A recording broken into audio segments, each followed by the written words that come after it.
The morning sun cast long shadows across the Arizona desert as I knelt beside Rex, my German shepherd, watching him work a scent trail that had gone cold 3 hours ago.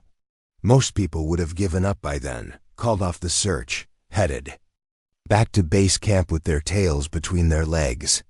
But Rex wasn't most dogs and I wasn't most handlers. When the local sheriff's department had called me in to track a missing hiker who'd wandered off the marked trails near Sedona, they thought it would be a routine recovery mission. They had no idea they were about to witness something that would change everything. Before we jump back in, tell us where you're tuning in from. And if this story touches you, make sure you're subscribed, because tomorrow I've saved something extra special for you. Rex's ears suddenly perked forward, his entire body going rigid with that familiar intensity I'd learned to read like scripture. After 6 years of partnership, I could interpret every twitch of his muscles, every shift in his breathing pattern. He'd found something the ground teams had missed, something the helicopters with their thermal imaging couldn't detect from above. I gave him the command he'd been waiting for, and watched as he bounded across the rocky terrain with the kind of precision that made other canine units shake their heads in disbelief. What we found that day wasn't just a lost hiker. Hidden beneath an overhang of red sandstone, we discovered evidence of something much more significant. Drug runners had been using this remote section of desert as a staging area, and the missing hiker had stumbled into their operation at exactly the wrong time. Rex had tracked not just one person, but an entire network of trails leading in multiple directions across terrain that would have been impossible for human trackers to navigate effectively. By the time we called it in and the federal agents arrived, Rex and I had mapped out the entire operation. 17 different scent trails, multiple vehicle access points, and a sophisticated distribution network that stretched across 3 states. The missing hiker was found alive, but more importantly, we'd uncovered a major smuggling operation that had been invisible to conventional law enforcement methods. That was 2 years ago, and it should have been just another successful mission in a career full of them. I'd returned to my quiet life in Flagstaff, working with the Forest Service on search and rescue operations, training other handlers, and trying to give Rex the peaceful retirement he'd earned after his military service. We'd done our time in Afghanistan, tracked insurgents through mountain passes and urban environments, saved American lives, and disrupted enemy operations. Coming home was supposed to be the end of that chapter. But apparently, some chapters never really end. The call came on a Tuesday morning while I was teaching a tracking seminar to local law enforcement. Rex was demonstrating scent discrimination techniques when my secure phone buzzed with a number I didn't recognize. Most people would have ignored it, let it go to voicemail, continued with their normal day. But the secure phone wasn't for normal calls, and the encrypted message that followed made my blood run cold. Coffee at noon, Desert Rose Cafe. Come alone. I'd been out of the intelligence community for 3 years, living under my real name for the first time since I was 22 years old. Sarah Mackenzie, former Army canine handler, current civilian contractor with the Forest Service. No aliases, no cover stories, no need to check over my shoulder every time I walked to my mailbox. It was a simple life, and I'd convinced myself it was the life I wanted. The Desert Rose Cafe sat on the edge of Flagstaff, one of those places where locals and tourists mixed over mediocre coffee and surprisingly good pie. I arrived early, choosing a corner booth with clear sightlines to all entrances, old habits. Dying hard despite my best efforts to leave that part of myself behind. Rex waited in my truck, windows cracked, radio playing softly. Even in retirement, he was my early warning system, my backup plan, my most trusted partner. The woman who approached my table looked like she belonged in a corporate boardroom, rather than a desert cafe. Expensive suit, professional demeanor, the kind of confident stride that spoke of serious authority. She slid into the booth across from me without invitation, setting a leather briefcase on the table between us. "Ms. Mackenzie," she said, her voice carrying just the slightest hint of an East Coast accent, "thank you for coming. I'm Director Patricia Hawthorne, Defense Intelligence Agency." I kept my expression neutral, though my pulse had already kicked up a notch. The DIA didn't make social calls, didn't track down retired handlers for friendly conversations about old times. Whatever brought Hawthorne to this cafe, it was going to be serious, complicated, and probably dangerous. "I'm retired," I said. Simply, have been for 3 years. I work search and rescue now, train local K9 units, live a quiet life with my dog. Whatever you're selling, I'm not buying. Hawthorne smiled, but there was no warmth in it. 6 years ago, you and Rex tracked a Taliban cell through 40 miles of Afghan mountain terrain in winter conditions. The intelligence you gathered led to the capture of a bomb maker, responsible for 17 IED attacks against American convoys. 2 years later, you spent 3 weeks tracking weapons smugglers through the Hindu Kush, operating entirely behind enemy lines. "That was a long time ago," I replied, though I could feel the familiar tightness in my chest that came with remembering those missions. Different war, different life. 3 months ago, a joint task force tracking ISIS remnants in the Syrian desert went missing. Hawthorne continued, ignoring my deflection. 12 operators vanished without a trace in an area where satellite surveillance should have made disappearance impossible. The last communication indicated they were pursuing a high-value target, someone involved in planning attacks against American installations throughout the region. I felt a chill that had nothing to do with the cafe's air conditioning. 12 operators didn't just vanish, not unless something had gone catastrophically wrong. And the fact that Hawthorne was sitting across from me meant that conventional search methods had already failed. "Where?" I asked, though part of me already knew I shouldn't have. "Northern Iraq, along the Syrian border. Desert terrain, extreme heat, minimal water sources. The kind of environment where traditional tracking methods are nearly impossible." Hawthorne opened her briefcase and withdrew a tablet, its screen showing satellite imagery of endless sand dunes and rocky outcroppings. "The kind of environment where someone with your particular skills might be the only chance those operators have." I studied the imagery, my mind automatically analyzing the terrain, identifying potential routes, calculating the challenges that Rex and I would face in that environment. The professional part of my brain, the part that had kept us alive through 6 years of combat operations, was already working the problem. "What makes you think they're still alive?" I asked. "Because 3 days ago, we intercepted communications indicating they're being held for ransom by a group calling itself the Desert Wolves. $50 million in cryptocurrency, or the executions begin in 72 hours. The timeline was tight, almost impossibly so. Getting to Iraq, infiltrating the search area, picking up a trail that was already days old in desert conditions, where wind and sand could erase evidence within hours. It would require everything Rex and I had learned during our military service, and probably more than we had left in reserve. "Why me?" I asked, though I suspected I already knew the answer. "Because conventional search methods have failed. Because satellite surveillance and drone reconnaissance have found nothing. Because those 12 operators are in an area where human intelligence is non-existent and local cooperation is impossible." Hawthorne leaned forward, her expression growing more intense. "Because you and Rex are the only team we've ever seen who could track a ghost through hell itself." I wanted to say no, wanted to walk away from that cafe and return to my simple life with Rex. We'd earned our retirement, paid our dues, survived when too many others hadn't. The smart play was to finish my coffee, wish Director Hawthorne good luck with her mission, and go back to teaching tracking seminars to sheriff's deputies. But as I looked at the satellite imagery on her tablet, I kept thinking about 12 operators who were running out of time in a desert that might become their grave.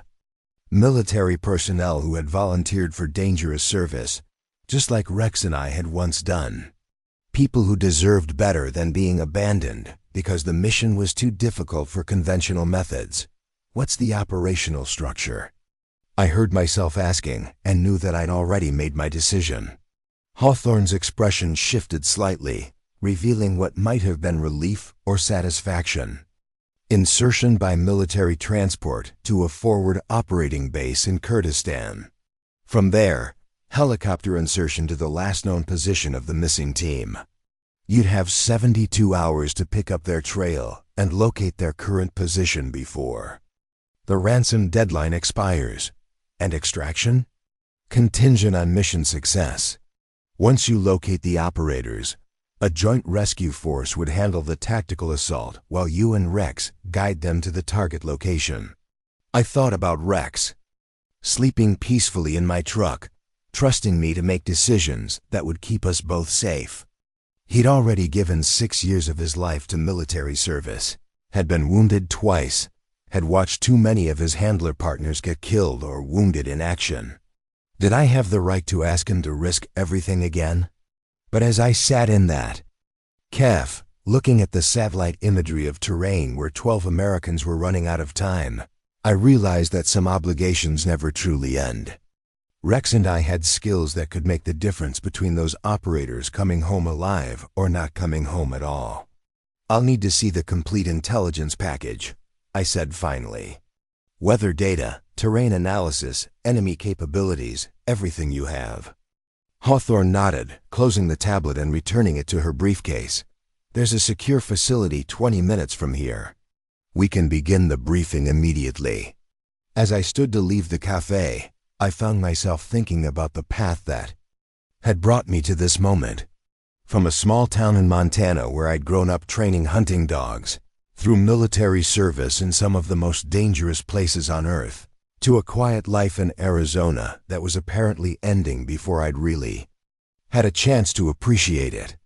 Rex was waiting in the truck, tail wagging as I approached, ready for whatever adventure came next. He'd never questioned my decisions, never hesitated when I asked him to track through minefields or urban combat zones. His trust in me was absolute, which made my responsibility to him even heavier. What do you think, boy? I asked, scratching behind his ears. Ready for one more mission? Rex's response was a single bark and an alert expression that told me everything I needed to know. He was ready for whatever came next, trusting me to make the right choices, to keep us both alive through whatever challenges lay ahead, as I started the truck and followed Hawthorne's vehicle toward the secure facility. I realized that Sarah McKenzie's quiet retirement was over. What came next would test everything Rex and I had learned during our years of service, would push us beyond anything we'd faced before. But 12 operators were counting on us, and that was enough. The secure facility turned out to be a nondescript office building that could have housed an insurance company or accounting firm. Nothing about its exterior suggested the level of classified intelligence activity taking place inside. Hawthorne led me through multiple security checkpoints, each requiring different credentials and biometric scans, until we reached a windowless conference room where 3 other people were waiting. Colonel Marcus Reed introduced himself as the mission commander, a career special operations officer with the weathered look of someone who'd spent decades in combat zones. Beside him sat Dr. Angela Foster, a desert warfare specialist whose expertise in arid environment operations had apparently made her invaluable for mission planning. The third person was Captain Luis Hernandez, who'd been designated as my military liaison and would be responsible for coordinating between my tracking efforts and any rescue operations. The walls of the conference room were covered with detailed maps, satellite photographs, and meteorological data that painted a grim picture of the operational environment. Northern Iraq in summer was a furnace that could kill the unprepared.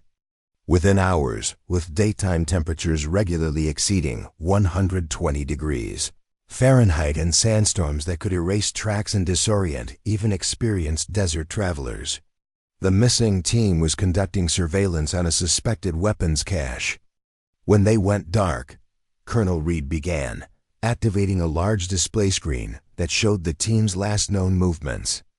12 operators from various special operations units, all experienced desert fighters, all equipped with the latest communication and survival gear. I studied the timeline carefully, noting the gap between their last radio check and when they were officially declared missing. 18 hours was a significant window in desert operations, enough time for a small team to cover considerable distance, or for environmental factors to completely obscure their trail. What kind of opposition are we looking at? I asked, thinking about the tactical challenges Rex and I would face while tracking through potentially hostile territory. Dr. Foster consulted her notes before responding. The Desert Wolves are a relatively new organization, formed from remnants of various terrorist groups that were displaced by coalition operations over the past 5 years. Intelligence suggests they have between 40 and 60 active fighters, all experienced in guerrilla warfare and intimately familiar with this particular region. 60 fighters was a significant force, especially if they were operating in terrain they knew better than any outsider could. Rex and I would be outnumbered and operating without backup until the rescue force could be positioned for assault. The margin for error was essentially non-existent. Their leader is a former Iraqi Republican Guard officer named Hassan al-Qadir, Captain Hernandez added, bringing up a photograph of a middle-aged man with intelligent eyes and military bearing. He's been linked to at least 6 major attacks against coalition forces, and intelligence suggests he's been planning something significant for months. I felt a familiar chill at the implications. If the missing operators had stumbled onto preparation for a major attack, their capture represented more than just a hostage situation. It could be intelligence gathering, an attempt to extract information about American capabilities and operational methods. What's the ransom demand really about? I asked, suspecting there was more to the situation than simple financial motivation. Colonel Reed and Hawthorne exchanged a look that confirmed my suspicions. We believe the ransom demand is a distraction, Reed admitted. Al-Qadir's real objective is probably intelligence extraction.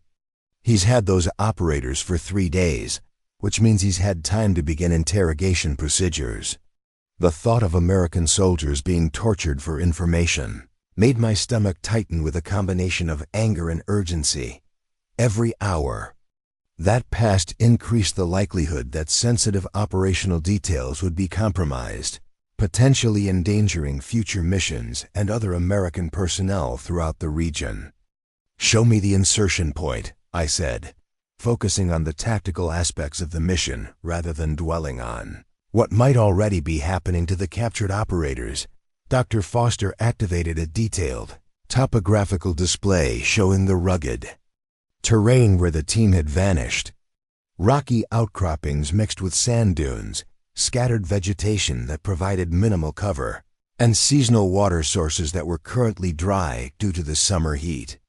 It was exactly the kind of environment where traditional tracking methods would fail, but where Rex's exceptional scent detection capabilities might provide the edge we needed.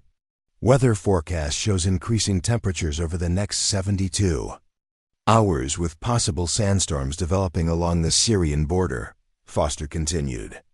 Wind patterns will be variable, which could either help or hinder scent tracking depending on timing and location.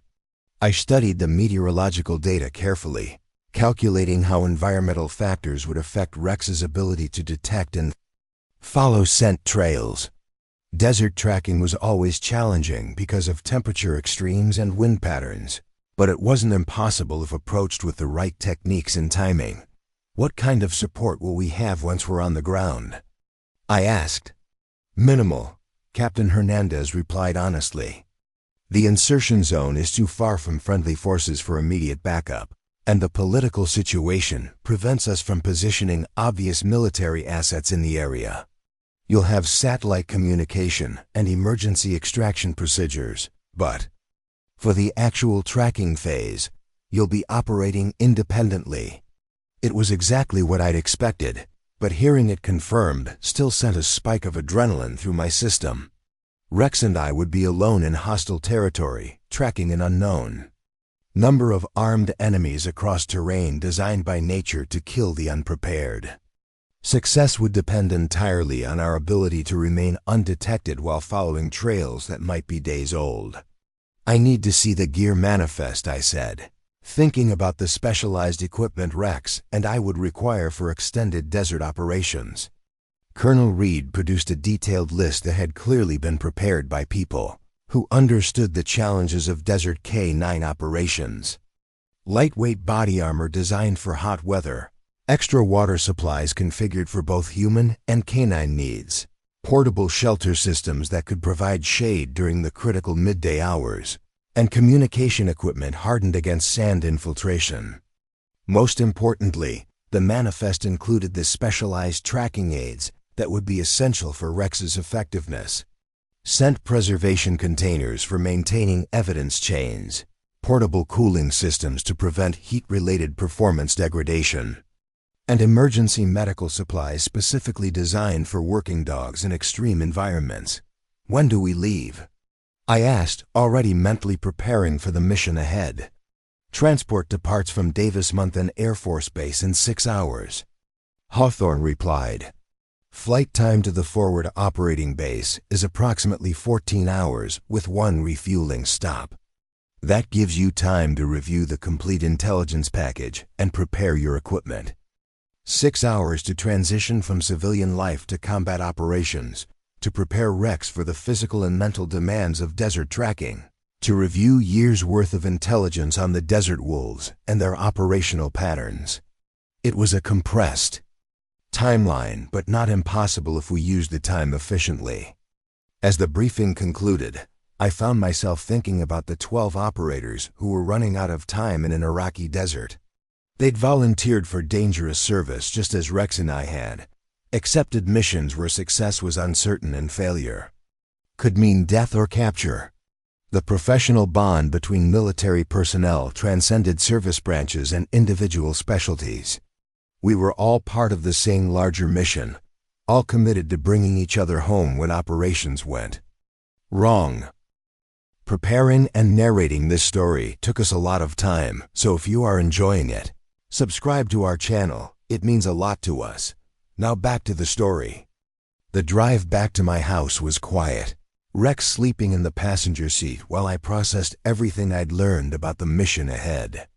By tomorrow night, we'd be in Iraq, beginning a search that would test every skill we developed during our years of military service. The Desert Wolves had chosen their operational area carefully, picking terrain where their knowledge of local conditions provided maximum advantage against outside forces. But they'd made one critical miscalculation. They'd assumed that American search capabilities were limited to technology and conventional tactics. They hadn't planned for a dog whose scent detection abilities bordered on supernatural, guided by a handler who'd spent 6 years learning to read the subtlest signs of his behavior and instincts. Rex woke up as we pulled into my driveway, instantly alert and focused on my body language and voice tone. He could sense changes in my stress levels and emotional state with uncanny accuracy, which meant he already knew something significant was developing. "We're going back to work, boy," I told him as we walked toward the house. "Real work this time." His response was immediate and unmistakable. Rex's entire posture shifted from relaxed companion to professional working dog, his ears forward, his gait changing to the purposeful stride I remembered from countless missions in Afghanistan. The transformation was remarkable to witness, as if he'd been waiting for years for the chance to return to the work he'd been born and trained to do. I spent the next 4 hours in careful preparation, reviewing Rex's medical records and physical conditioning, organizing our gear according to mission priorities, and most importantly, re-establishing the mental connection that had made us so effective as a team. Desert operations would require perfect coordination between us, split-second communication through subtle signals, and absolute trust in each other's capabilities and judgment. By the time we loaded into my truck for the drive to Davis Mountain, Rex was vibrating with controlled energy and professional focus. He knew we were heading into something dangerous and important, and his confidence in our partnership was absolute. Whatever challenges waited in the Iraqi desert, we would face them together, just as we had in Afghanistan when the stakes were equally high and the margin for error just as thin. The sun was setting over the Arizona mountains as we drove toward what might be our most difficult mission yet. 12 Americans were counting on us to find them in a desert that could hide secrets forever, guarded by enemies who would kill us both without hesitation if we were discovered. But Rex and I had never failed a mission when lives were on the line, and we weren't planning to start now. The helicopter's rotors beat against the desert air as we approached the insertion point, the Iraqi landscape stretching endlessly in all directions like a sea of sand and rock baked under the merciless sun. Rex sat pressed against my leg, his breathing steady despite the aircraft's vibrations and the oppressive heat that was already building even at dawn. Through the open doors, I could see the terrain where 12 Americans had vanished 3 days ago, terrain that would either reveal their location or become our grave. The pilot's voice crackled through my headset as we descended toward the coordinates where the missing team had last been seen. No signs of wreckage, no obvious disturbance patterns, nothing to indicate what had happened to a fully equipped special operations unit that had simply disappeared from satellite coverage. The landing zone was a flat stretch of hardpan surrounded by rocky outcroppings that provided natural concealment for anyone watching our arrival. Rex was already working before we'd fully disembarked, his nose testing the air currents for any trace of human scent. The temperature was climbing rapidly toward what would be an unbearable 125 degrees by midday, but Rex showed no signs of distress. His desert conditioning from Afghanistan was holding, his body adapted to conserving water and regulating temperature in ways that would keep him functional when human endurance failed. The helicopter lifted off immediately after dropping us, disappearing quickly into the morning haze to avoid presenting a target for anyone monitoring the area. Rex and I were alone now in a landscape that could kill the unprepared within hours, tracking enemies who knew this terrain better than we ever could, searching for Americans whose lives depended on our ability to find traces that conventional methods had missed. I gave Rex the search command he'd been waiting for, and watched as he began working the area in expanding circles around the coordinates where the team had vanished. His technique was methodical and thorough, testing air currents, checking ground level, scent pools, investigating areas where odors might have been trapped by rock formations or vegetation. Within 20 minutes, he'd found something. Rex's behavior changed subtly, his movements becoming more focused as he followed a scent trail leading northeast from the original coordinates. I could read his body language like a familiar book, recognizing the signs that told me he'd detected human scent that was approximately 3 days old. The missing operators had definitely been here, and they'd moved in a specific direction rather than being killed in place. Following Rex across the broken terrain, I began to piece together what had happened during those crucial 18 hours before the team was declared missing. Boot prints in sheltered areas where wind hadn't erased them, disturbed vegetation, around a natural water source, and most telling, evidence of a deliberate ambush site where the desert wolves had waited for their targets. The tactical picture was becoming clearer with each mile we covered. This hadn't been a chance encounter or accidental capture. The ambush site showed signs of preparation, carefully selected positions that would allow a larger force to overwhelm the American team through superior numbers and knowledge of terrain. Someone had provided the desert wolves with specific intelligence about the team's route and timing. Rex's pace increased as the scent trail grew stronger, indicating we were following the correct path toward wherever the operators had been taken. But I was also noticing details that raised troubling questions about the intelligence I'd been given. The number of tracks suggested a much larger force than the 40 to 60 fighters we'd been told to expect. I was seeing evidence of at least 80 people, moving with the coordination and discipline of experienced military units. By noon, the heat had become brutal enough to force a halt for water and rest. Rex and I took shelter in a shallow cave. While I reviewed the intelligence package on my encrypted tablet, comparing what we'd discovered with what I'd been told during the briefing, the discrepancies were becoming too significant to ignore. Either the intelligence had been badly flawed from the beginning, or someone had deliberately provided misleading information about the situation we were walking into. The satellite phone buzzed with an encrypted message from the command center, requesting a status update on our progress. I reported our current position and the fact that we were successfully following the trail, but I didn't mention my growing concerns about the intelligence discrepancies.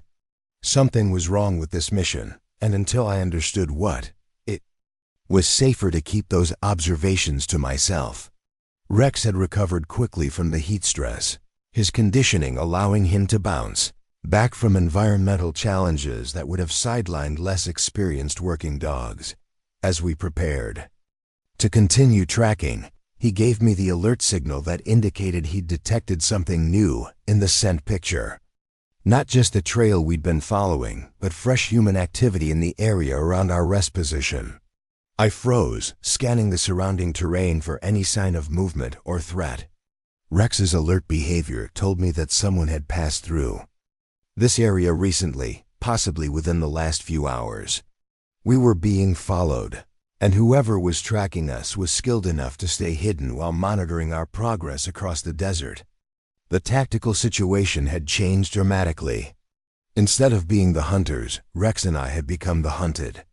The desert wolves knew we were here, had probably been tracking us since shortly after our insertion. They were allowing us to continue following the trail, but for purposes that had nothing to do with leading us to the missing operators. I activated the emergency beacon that would signal for immediate extraction, but the response that came back was not what I expected. Command ordered us to continue the mission despite the elevated threat level, indicating that locating the missing operators remained the highest priority regardless of risks to our team. It was the kind of order that made sense only if there were factors about this mission that I hadn't been told. Rex and I moved forward more cautiously now, using available cover and assuming that hostile eyes were watching our every movement. The scent trail was leading us deeper into territory that showed increasing signs of enemy activity. Vehicle tracks, temporary campsites, and weapons caches that suggested a much more sophisticated operation than anything described in our intelligence briefings. As the afternoon wore on, Rex began displaying the subtle signs that told me we were approaching our objective. His movements became more focused. His attention narrowed to specific direction vectors that indicated the scent trail was converging on a fixed location rather than continuing across open terrain. We were close to wherever the missing operators were being held. But I was also seeing evidence that this entire operation had been orchestrated for purposes beyond simple hostage-taking. The positioning of enemy assets, the sophisticated preparation of ambush sites, and most telling, the fact that we'd been allowed to track successfully across 40 miles of desert without significant interference. We were being guided toward a predetermined destination, walking into a trap that had been months in the planning. The realization hit me with the force of physical impact. This wasn't a rescue mission. It was an elaborate deception designed to draw specific American assets into a controlled environment where they could be captured or eliminated. The missing operators were bait, and Rex and I were the intended targets. Someone with access to highly classified information had set up this entire scenario. The question was whether the 12 operators were still alive, whether this was purely deception or if there was still a genuine rescue mission buried within the larger trap. Rex's behavior suggested that we were definitely tracking human scent toward a specific location, But whether those humans were alive or dead remained unknown. As we crested a low ridge overlooking a natural depression in the desert floor, I finally saw our destination. A complex of buildings and defensive positions that looked like it had been occupied for months rather than days. Too sophisticated for a temporary holding facility, too well prepared for anything described in our intelligence briefings. This was a permanent installation, and we'd been led here by design rather than successful tracking. Rex's alert posture told me that the scent trail we'd been following led directly into that complex. Somewhere among those buildings, 12 Americans were either waiting for rescue or had already paid the ultimate price for walking into the same trap that now surrounded Rex and me. The next few hours would determine whether any of us would survive to see home again. I keyed the satellite radio to report our location, knowing that the transmission would be monitored by hostile forces, but needing to ensure that someone knew where we were if the mission went completely wrong. The response from command was immediate and chilling. No extraction was available. We were to proceed with locating the operators regardless of opposition encountered. It was a suicide order, the kind of command that came only when political considerations outweighed the lives of individual soldiers. Rex and I had been sent here not to rescue anyone, but to be eliminated along with whatever evidence existed of American operations in this region. The mission had been compromised from the beginning, and we were the final loose ends that needed to be tied off. But Rex was still giving me the signals that told me living Americans were in that complex below us. Even if this was a trap, even if we were walking into certain death, there might still be people down there who deserved the chance to go home. The professional oath I'd taken years ago hadn't included exceptions for politically inconvenient situations or missions that turned out to be more than they appeared. Rex and I began our descent toward the complex, moving with the skills that had kept us alive through 6 years of combat operations. Whatever waited in those buildings, we would face it together, just as we always had. The mission might be compromised, the intelligence might be flawed, and the extraction might be non-existent, but 12 Americans were counting on us to find them. And we'd never failed a mission when lives were on the line. The perimeter of the complex was more sophisticated than anything I'd expected to find in this remote section of Iraqi desert. Motion sensors disguised as rocks, overlapping fields of fire from concealed positions, and most troubling, evidence of recent American military equipment scattered around defensive positions. These weren't just desert wolves fighters using improvised weapons and tactics. Someone had been supplying them with advanced technology and intelligence support. Rex moved like a ghost through the outer defenses, his years of combat experience allowing him to navigate between sensor fields with an intuition that bordered on supernatural. I followed his lead, trusting his ability to detect electronic surveillance devices and human sentries that my own senses might miss. The complex was actively occupied, but the guard rotation showed patterns that suggested overconfidence rather than professional military discipline. As we penetrated deeper into the installation, Rex's behavior told me we were getting close to our objective. His focused intensity indicated that the human scent he'd been tracking for 40 miles was concentrated somewhere ahead of us, probably in the central building complex that dominated the site. But I was also picking up visual intelligence that made my blood run cold with understanding. The vehicles parked around the compound weren't the improvised technical trucks typically used by terrorist organizations. These were American military vehicles, Humvees and MRAPs, that had been reported as destroyed or abandoned during various operations over the past 2 years. Someone had been systematically collecting American equipment and funneling it to this installation, creating a capability that far exceeded anything described in our intelligence briefings. Rex led me to a position overlooking the main courtyard where I could observe the daily routine of the complex.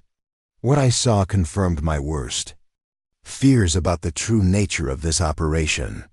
The guards weren't just desert wolves fighters. Mixed among the local personnel were individuals whose movement patterns and equipment handling clearly indicated professional military training. Foreign advisors, probably from countries that had significant interest in capturing American special operations personnel.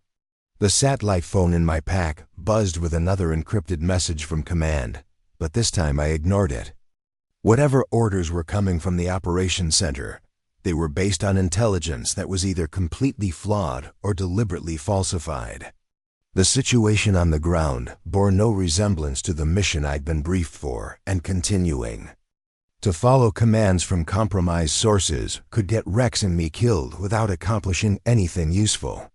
Through my binoculars, I spotted movement in one of the central buildings that made my heart rate spike with recognition. American uniforms visible through a window for just a few seconds before disappearing back into the interior. The missing operators were definitely here, and at least some of them were still alive. But they were being held in a facility that was far more secure and heavily defended than anything we'd been prepared to handle. Rex's alert posture suddenly shifted to active warning, his body language telling me that someone was approaching our position from behind.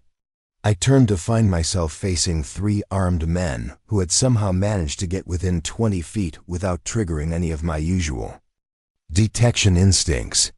Professional soldiers moving with the kind of coordinated silence that spoke of extensive training and combat experience. The lead figure was a man I recognized from intelligence photographs, though seeing him in person confirmed that our briefing materials had been significantly outdated. Colonel Hassan al-Qadir looked older and more weathered than his file photos, but his eyes held the intelligent intensity of someone who had survived years of warfare through careful planning and ruthless execution. "Miss Mackenzie," he said in accented but fluid English, "we have been expecting you for some time. Please do not reach for your weapon or command your dog to attack. You are surrounded by marksmen who have specific orders regarding your capture." I kept my hands visible while my mind raced through tactical options. Rex was coiled and ready to attack on my command, but Al-Qadir was right about our tactical situation. I could see muzzle flashes reflecting sunlight from positions around our location, professional snipers who had been waiting for exactly this moment. "The missing operators," I said, stalling for time while assessing our chances of fighting our way out of the ambush. "Are they alive?" Al-Qadir smiled with what might have been genuine amusement. "They are very much alive, and they have been most helpful in providing information about American Special Operations procedures, just as you will be helpful in providing information about American intelligence capabilities and training methods." The confirmation that our people were alive was both relief and horror. Alive meant there was still a mission to complete, but the reference to interrogation meant they'd been under torture for 3 days. Every hour of delay increased the likelihood that critical operational secrets would be compromised, endangering future missions and American personnel throughout the region. "What do you want?" I asked, though I was beginning to understand that this entire operation had been designed around capturing specific American assets rather than simply holding hostages for ransom. "You and your remarkable dog represent capabilities that our sponsors are very interested in studying," Al-Qadir replied. "The ability to track across desert terrain, to locate hidden installations, to operate independently behind enemy lines. These are skills that could be extremely valuable if properly understood and replicated." The word sponsors confirmed what I'd already suspected. This wasn't just a terrorist operation. Foreign intelligence services were involved, probably Chinese or Russian agencies that had significant interest in American special operations capabilities. The missing team, and now Rex and I, were intended to be sources of intelligence about methods and training that took years to develop. Rex's growl was barely audible, but I could feel the vibration through his body where he pressed against my leg. He was reading the tactical situation through my body language and stress indicators, preparing for whatever action I might command, despite the overwhelming odds against us. His absolute trust in my judgment was both inspiring and terrifying, given how few options we actually had. The ransom demand was misdirection, I said, playing for time while looking for any opportunity to change our tactical situation. Of course, Al-Qadir agreed, though it served the useful purpose of drawing specific American assets into this region. Your government's predictable response to hostage situations made it relatively simple to engineer circumstances that would result in your deployment. The implication was staggering. This entire operation, from the original ambush of the Special Operations Team to my recruitment for the rescue mission, had been orchestrated by foreign intelligence agencies working through terrorist proxies. Someone with access to highly classified American operational procedures had provided the detailed planning necessary to make it all work. Who's your source? I asked, though I didn't expect a direct answer. Al-Qadir's expression grew more serious. Someone who understands that America's global influence is ending, and who wishes to be on the winning side when new arrangements are established. The information we have received has been remarkably accurate and detailed. A traitor at the highest levels of American intelligence, someone with access to special operations planning and personnel files. It explained how the Desert Wolves had known exactly when and where to ambush the missing team, how they'd been able to prepare this installation specifically for capturing American assets, and how they'd been able to manipulate the rescue mission to deliver Rex and me directly into their hands. The sound of approaching vehicles made Al-Qadir glance toward the main compound. Your transportation has arrived. You will be moved to facilities where your interrogation can be conducted under more controlled conditions. I suggest you cooperate fully, as resistance will only prolong an inevitable process. I could see dust clouds approaching from multiple directions, suggesting a convoy that would make escape impossible, even if Rex and I could break free from our immediate captors. But as I watched the vehicles approach, I noticed something that Al-Qadir had apparently missed. The lead vehicle was flying a small flag that I recognized from my years of military service, and the movement patterns of the convoy suggested tactical coordination rather than simple transportation. The cavalry was coming, but not in any way that had been planned or authorized by the command structure that had sent me on this mission. Someone had recognized that the official mission was compromised and had organized an unofficial rescue operation. The question was whether they would arrive in time to prevent Rex and me from being transported to wherever our interrogation was scheduled to take place. Rex's behavior suddenly changed again, his attention shifting from our immediate captors to something happening in the main compound. Through my binoculars, I could see guards running toward defensive positions, responding to some threat that hadn't been visible from our position. The installation's communication systems were active, multiple radio conversations suggesting that the situation was developing beyond Al-Qadir's control. It appears your friends have arrived ahead of schedule, Al-Qadir said calmly, though I could see tension in his posture that hadn't been there moments before. No matter. The interrogation facilities are mobile, and your value as intelligence sources will not be diminished by a change of venue. But I was already calculating angles and distances, looking for any opportunity to turn the developing chaos to our advantage. Rex was reading my intentions through subtle body language cues, preparing for the kind of coordinated action that had kept us alive through years of combat operations. Whatever was happening in the compound below, it was creating the distraction we needed to change our tactical situation. The first explosion came from the southern perimeter, followed immediately by the distinctive sound of American weapons engaging targets throughout the installation. Al-Qadir's carefully planned operation was falling apart, and Rex and I were about to get our chance to complete the mission we'd actually come here to accomplish. The chaos erupting throughout the compound created exactly the opportunity Rex and I needed. Al-Qadir's attention shifted toward the battle developing below us, his professional military instincts taking over from his role as interrogator. In That moment of distraction, I gave Rex the attack command we'd practiced thousands of times during our years of partnership. Rex launched himself at the nearest guard with explosive speed, 70 pounds of trained aggression hitting the man. Center mass and driving him backward into the rocky outcropping behind our position. The guard's weapon discharged harmlessly into the air as Rex's jaws found his throat, applying precisely the amount of pressure needed to incapacitate without killing. Years of combat training had taught Rex to distinguish between elimination and restraint, and his execution was flawless. I rolled left toward the second guard, using the momentary confusion to close distance before he could bring his rifle to bear. Military combatives training from a decade ago came flooding back as I drove my elbow into his solar plexus, followed by a knee strike that dropped him to the ground gasping for air. His weapon clattered across the rocks, well out of reach of any immediate threat to our escape.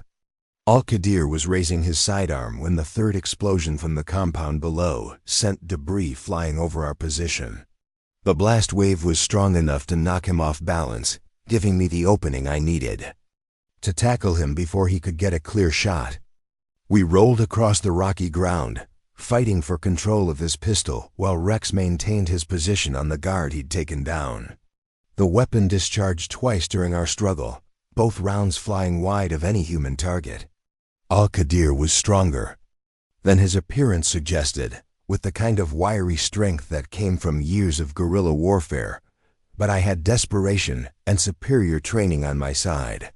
The lives of 12 American operators depended on Rex and me reaching that compound, and I wasn't going to let anyone prevent us from completing our mission.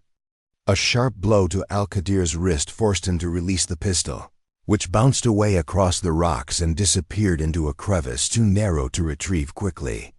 Without the weapon, the fight became about leverage and positioning, skills that my military training had emphasized extensively. Al-Qadir might have been experienced in combat, but he'd spent too much time as a commander and not enough time maintaining the physical skills that kept soldiers alive in hand-to-hand encounters. I managed to get behind him and apply a sleeper, hold that restricted blood flow to his brain without crushing his windpipe. Military training emphasized restraint when possible, and Al-Qadir was potentially valuable as an intelligence source if he survived the next few minutes. He struggled for perhaps 20 seconds before losing consciousness, his body going limp in my arms. Rex had maintained perfect control over his target throughout my fight with Al-Qadir, adjusting his grip and pressure to keep the guard unconscious but breathing. His discipline under combat stress was remarkable to witness, the product of years of training and an almost supernatural ability to read tactical situations. When I gave him the release command, he immediately shifted to alert guard position, scanning for additional threats while I secured weapons and equipment from our former captors. The battle in the compound below had intensified dramatically since we'd been discovered. I could see muzzle flashes from multiple positions as American forces engaged the installation's defenders. The rescue operation was clearly being conducted by professionals, probably special operations personnel who'd been positioned for exactly this contingency. But the fighting was fierce, suggesting that the defenders had been better prepared than anyone had anticipated. Through my binoculars, I could identify the building where I'd glimpsed American uniforms earlier. Rex's behavior confirmed that. The scent trail we'd been following led directly to that structure, which was currently surrounded by defensive positions that would make approach extremely difficult. The rescue force was making progress through the outer perimeter, but they would need precise intelligence about the hostage location to avoid casualties during the final assault. I activated my satellite radio and broadcast on the emergency frequency that rescue operations use for coordination with supporting assets. Within seconds, I received a response from someone identifying himself as Major Collins, the ground force commander for the assault team. His voice carried the controlled tension of someone managing a complex operation under extreme time pressure. Tracker 1, this is Hammer Actual. We have visual on your position and are aware of your tactical situation. Can you provide intelligence on hostage location and immediate threats? The professionalism in his voice told me that this was a legitimate rescue operation rather than another layer of deception. These were American military personnel who'd come to extract their captured colleagues, operating outside official channels because someone had recognized that the mission was compromised from the beginning. Hammer Actual, Tracker 1, Hostages. Located in Central Building Complex, grid coordinates follow. I transmitted the precise location data while Rex and I prepared to move toward the compound. Be advised, defensive positions are more sophisticated than intelligence indicated. Estimate 80 to 100 defenders with advanced equipment and professional training. Copy Tracker 1. Intelligence package was compromised from source level. This is unsanctioned recovery operation based on alternative intelligence. Be advised, extraction window is limited due to political considerations. The confirmation that this was an unsanctioned operation explained everything. Someone within the American intelligence community had recognized the trap and organized an off-the-books rescue mission to extract both the original hostages and Rex and me. It was exactly the kind of decision that ended careers and sometimes led to criminal prosecution, but it was also the kind of decision that saved American lives when official channels had been compromised. Rex and I began our movement toward the compound, using the ongoing battle as cover for our approach. The installation's defenders were focused on the main assault, giving us an opportunity to infiltrate from an unexpected direction. Rex's ability to detect enemy positions through scent and sound allowed us to navigate between defensive positions that would have been impossible for human infiltrators to avoid. As we moved closer to the central building complex, I could see that the structure housing the American hostages was more heavily fortified than the rest of the installation.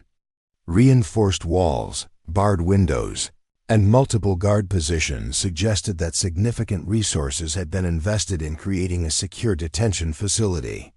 Breaking into that building would require either overwhelming force or extremely precise tactical coordination. The sound of approaching helicopters made me look up to see two aircraft circling the compound at low altitude. Not transport helicopters, but gunships providing close air support for the ground assault. Significant military resources had been committed to this rescue, mission assets that implied high-level approval despite the operation's unofficial status. Tracker 1, Hammer Actual. Air support is on station, and we're preparing for final assault on target building. Can you advise entry points based on your observation? I scanned the building through binoculars, analyzing the structure for vulnerabilities that would allow minimal risk entry, especially with hostages inside. The front entrance was too heavily fortified, but I spotted a service entrance at the rear with lighter defenses.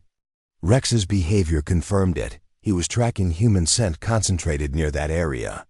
Hammer Actual, Tracker 1 recommends rear service entrance. Grid coordinates follow. Hostages likely in rear section. Be advised, building may be rigged with denial explosives. Only then did I realize how sophisticated the defenses were enough to suggest that if the captors faced imminent defeat, they might destroy the hostages to prevent their rescue. Copy on explosive threat. Moving to final assault positions. Maintain overwatch and update with intelligence as it develops. Rex and I shifted to a safe vantage point to monitor the assault, avoiding crossfire. The American rescue teams moved with professional coordination, multiple directions, air cover, and perfectly timed movements designed to overwhelm before defenders could mount resistance. The assault opened with synchronized explosions breaching 3 points, followed by flashbangs to disorient without endangering hostages. Everything about the operation reflected elite planning and execution. Yet, something felt off. The defenders weren't reacting as expected. Instead of resisting, they were executing an organized withdrawal. Rex picked up signs of human movement inside, but it wasn't chaotic or defensive. Through my optics, I watched American teams breach and sweep through corridors that should have been defended, but faced only token resistance. Radio updates confirmed it. Minimal contact, no casualties, and most worrying, no sign of the hostages. Hammer actual, Team 2, building largely evacuated, beginning secondary search. Hostage location unknown. The situation was shifting into deeper complexity, an intelligence misdirection layered over what had already been a deceptive mission. We'd followed a real scent trail to this building, but what we were tracking might not have been the missing operatives. Just as I was preparing to update Major Collins, Rex's posture changed, intensely focused on a different section, northeast of the main building. His behavior said the scent was fresher and stronger. Hammer actual, Tracker 1, K9 is indicating. Human scent 200 meters northeast. Activity seems recent. Collins hesitated before replying. Radio chatter in the background confirming continued failure to locate hostages. The mission was unraveling into a textbook intelligence breakdown. Tracker 1, Hammer actual. Still no contact with primary. Objective. We're on the clock. Can you provide exact coordinates? Rex was already on the move, locked in on a scent trail I trusted with my life. I transmitted updates while following him, fully aware we might be heading into another trap. The area we approached appeared to be a compound's maintenance sector, underground spaces invisible to satellite imagery and ideal for concealed detainment. Rex stopped over a ground-level ventilation grate, posture locked. Voices below American. English filtered through. After 3 days and 40 desert miles, we'd found them. But the voices weren't desperate or restrained. They were calm, talking casually, as if unaware they were missing. The situation was spiraling into something far more complex than a simple hostage rescue. I keyed the mic to update Collins. Rex still alert over the grate. Hammer actual, Tracker 1, hostages located in underground facility. Grid coordinates follow. Subjects do not appear to be in immediate distress. Collins responded instantly, the radio alive with motion as the rescue force shifted toward our position. Tracker 1, Hammer actual, moving to your location now. Maintain overwatch and report any changes in tactical situation. While we waited for the rescue teams to reach our position, I studied the ventilation system more carefully and realized that the underground facility was much more extensive than a simple detention area. Multiple air vents suggested a complex of rooms and corridors that had been constructed specifically for long-term occupation. This wasn't a temporary holding facility, but a permanent installation that had been hidden beneath the more obvious surface structures.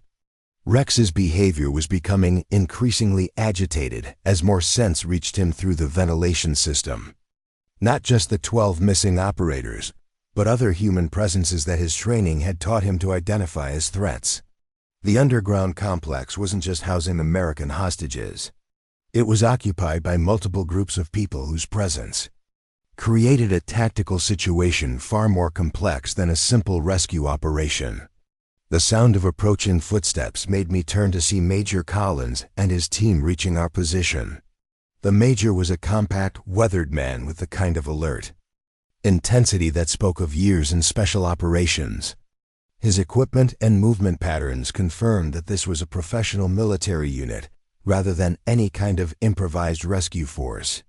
"Show me what you've got," Major Collins said without preamble, trusting Rex's capabilities based on whatever intelligence he'd received about our mission.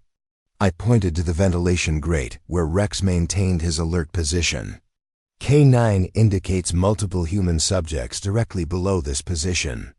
Underground facility extends in several directions from this point.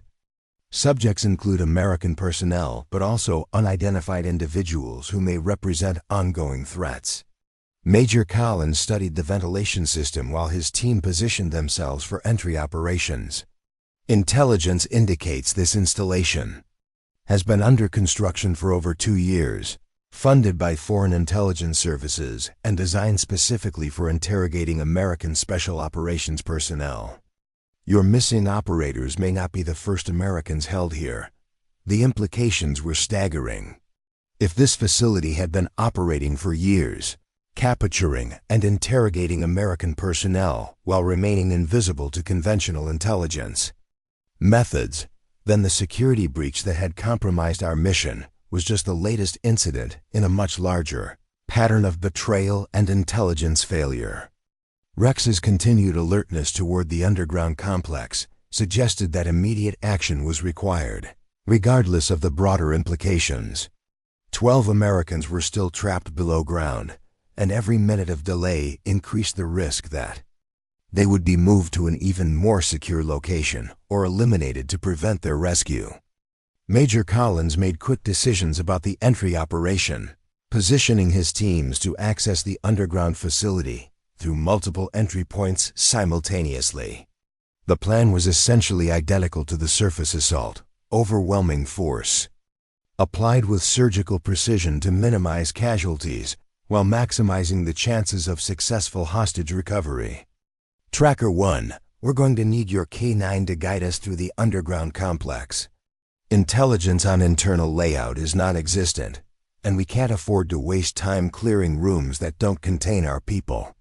It was exactly the kind of mission Rex had been trained for during his military service, using his scent detection capabilities to guide assault teams through complex structures where human intelligence was inadequate. But it was also extremely dangerous, requiring us to enter confined spaces where enemy forces might have prepared defensive positions or explosive traps. The entry operation began with precise breaching charges that opened access points into the underground complex without causing structural damage that might harm hostages. Rex and I descended into the facility with the lead assault team, his nose immediately picking up scent trails that would guide us through the maze of corridors and rooms. The underground complex was indeed much more sophisticated than anything suggested by external observation. Multiple levels, branching corridors, and rooms equipped with everything necessary for long-term detention and interrogation operations. This wasn't just a terrorist facility, but a professional intelligence installation that had been designed and constructed with significant resources and expertise. Rex led us through the complex with unwavering certainty, his scent tracking, allowing us to bypass empty areas and focus on locations where human subjects were actually present. The facility was larger than anyone had anticipated, with sections that appeared to have been occupied for extended periods, rather than just the few days since the operators had gone missing. We found the first group of American personnel in a section of the complex that appeared to be designed as living quarters rather than detention cells. The 12 missing operators were indeed alive and relatively unharmed, but their situation was more complex than a simple hostage scenario. They'd been held for interrogation, but they'd also been treated with a level of care that suggested their captors had longer-term plans than simple ransom or execution. Major Collins moved his teams into position for extraction while I continued, working with Rex to clear the remaining sections of the underground facility. What we found in those other areas changed everything about our understanding of the operation we'd walked into. Additional American personnel, some who'd been missing for months or even years from various operations throughout the Middle East, a sophisticated intelligence analysis center equipped with captured American communications equipment and operational documents, and most disturbing, evidence of extensive collaboration between the facility's operators and individuals who had access to current American intelligence data. The scope of the betrayal was much larger than anyone had suspected. This wasn't just a compromised mission or a single intelligence leak. It was a systematic program designed to capture, interrogate, and exploit American special operations personnel while providing foreign intelligence services with detailed information about American capabilities and operational methods. Rex's continued alertness indicated that threats remained active within the facility, even as we located and secured the American personnel. His training allowed him to distinguish between friendly and hostile human presences, and his behavior told me that individuals with hostile intent were still present in sections of the complex we hadn't yet reached. The final confrontation came in what appeared to be the facility's command center, a room equipped with communication systems and intelligence analysis equipment that represented millions of dollars in sophisticated technology. 3 men were attempting to destroy computer systems and files when Major Collins' team breached the room. But Rex's advance warning had allowed us to arrive before the destruction could be completed. 2 of the men were clearly foreign nationals, probably intelligence officers from whatever country had funded and operated this facility. But the 3rd individual was someone I recognized from photographs in the original mission briefing, though seeing him here changed everything about what those photographs had meant. Director Hawthorne had described Agent Morrison as a liaison officer who'd been killed in a vehicle accident 6 months ago. But the man attempting to destroy intelligence files in the command center was very much alive, and his presence here explained how this entire operation had been orchestrated with such detailed knowledge of American capabilities and procedures. Agent Morrison, Major Collins said calmly, his weapon trained on the traitor who'd been presumed dead. You're under arrest for treason, conspiracy, and violation of numerous statutes related to national security. Morrison's response was to continue his attempts to destroy the computer systems, apparently believing that eliminating evidence of his betrayal was more important than his own survival.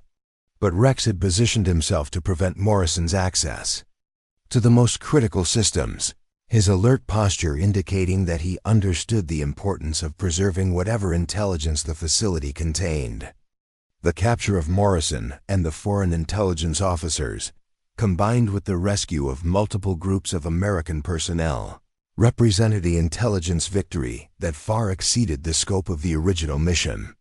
But it also raised questions about how many other operations had been compromised, how many other American personnel had been betrayed by individuals they'd trusted with their lives. As Major Collins coordinated the extraction of personnel and equipment from the underground facility, I found myself thinking about the path that had brought Rex and me to this moment. We'd started with what appeared to be a simple rescue mission, tracking missing operators across desert terrain using skills we'd developed during years of military service. But the mission had evolved into something much more significant, exposing a network of betrayal that had been operating for years. Rex's performance throughout the operation had been flawless, his scent detection capabilities and tactical instincts proving decisive at every critical moment. Without his ability to follow trails that conventional methods couldn't detect, without his alerts that had warned us of threats and guided us to objectives, the mission would have failed completely. The 12 original hostages would have remained prisoners, and the broader intelligence operation would have continued undetected. The helicopter extraction took place under cover of darkness, multiple aircraft lifting personnel and equipment from the compound, while ensuring that no evidence remained of the facility's true purpose. The installation itself would be destroyed by airstrikes once all American personnel were clear, eliminating a capability that had been used against us while denying its future use to hostile forces. During the flight back to the forward operating base, I sat with Rex in the cargo compartment of a transport helicopter, both of us exhausted from the physical and mental demands of the mission. Rex had performed with the kind of excellence that reminded me why military working dogs were considered such valuable assets, their capabilities extending far beyond what conventional training could achieve with human personnel alone.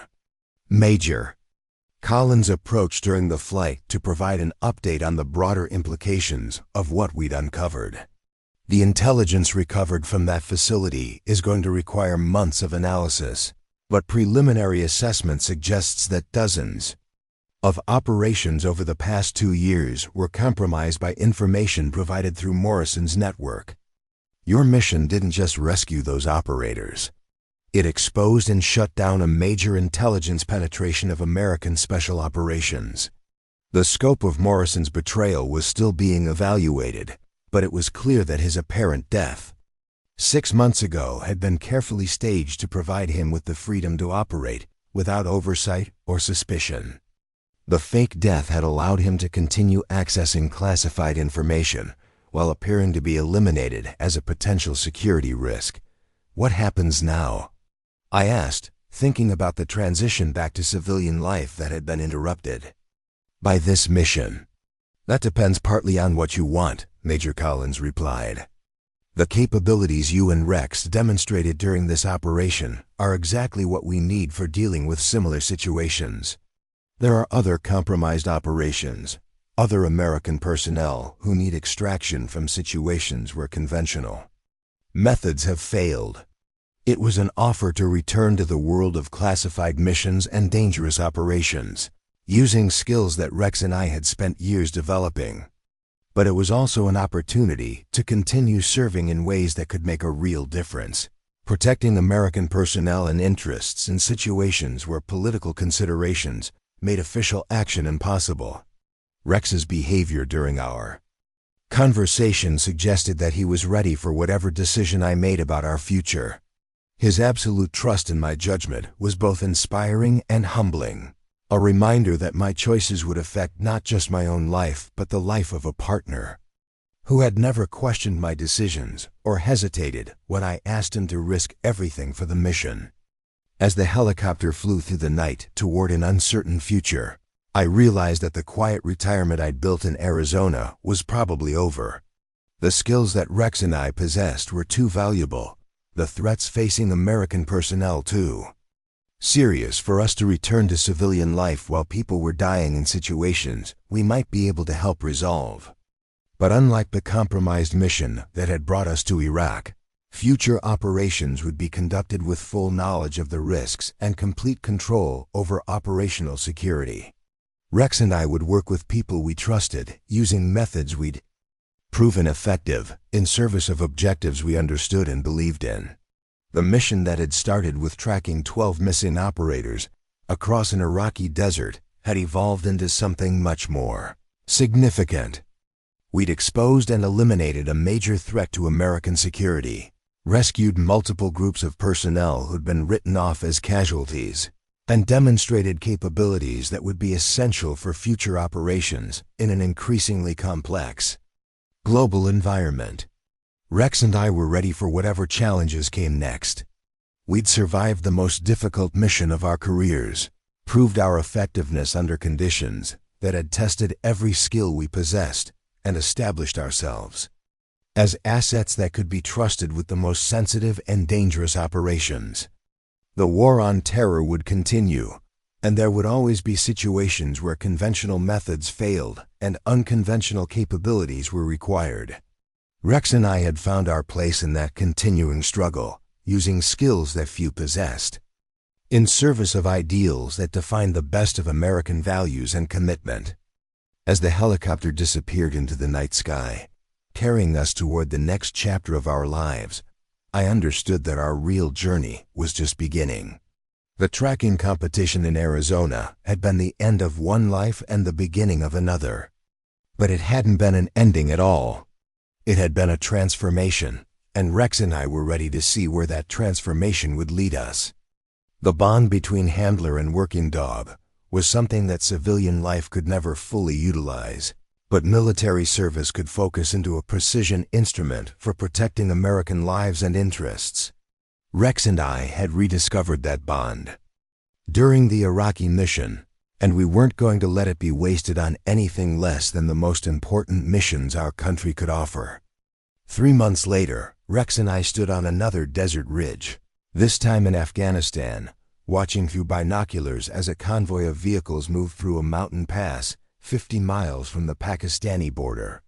Intelligence indicated that a high-value target was traveling with that convoy, someone responsible for planning attacks against American forces throughout the region.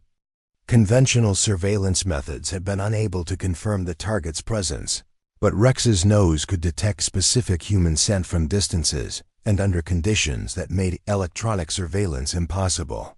It was exactly the kind of mission we'd been training for during our years of service. The kind of operation where success meant saved American lives and failure meant continued terrorist attacks against our people. Rex's alert posture told me that the target was indeed present in that convoy. Information that would allow airstrikes to be directed with surgical precision against specific vehicles while minimizing collateral damage. The satellite radio crackled with a message from the operations center requesting confirmation of target identification before authorizing the airstrike. Rex's behavior provided that confirmation with absolute certainty, his scent detection capabilities eliminating any doubt about whether the mission should proceed. Control, Tracker 1, target confirmed present in lead vehicle. You are cleared for immediate engagement. The airstrike was precise and devastating, eliminating a terrorist leader who'd been responsible for dozens of attacks while ensuring that no innocent civilians were harmed in the process.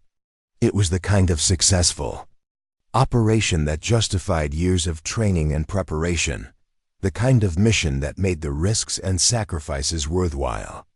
Rex and I had found our calling in the gray area between official military service and independent operation, using skills that few possessed in situations where conventional methods failed. It was dangerous work, often thankless and always classified. But it was work that made a real difference in protecting American lives and interests. As we prepared for extraction from the Afghan mountain ridge, I realized that our partnership had evolved into something even more effective than it had been during our original military service. Years of experience, perfect coordination, and absolute trust had created a capability that was uniquely valuable for the most challenging missions our country faced. Rex's tail wagged as he saw the extraction helicopter approaching, his confidence in our partnership and our mission absolute. Whatever challenges lay ahead, whatever dangerous operations required our particular combination of skills, we would face them together with the kind of professional excellence that honored the best traditions of military service. The dog handler from Arizona and her canine partner had become something more than the sum of their individual capabilities. We'd become a precision instrument for protecting American lives in situations where failure wasn't acceptable and success required capabilities that existed nowhere else in the military inventory. And we were just getting started. Up next, you've got 2 more standout stories right on your screen. If this one hit the mark, you won't want to pass these up. Just click and check them out.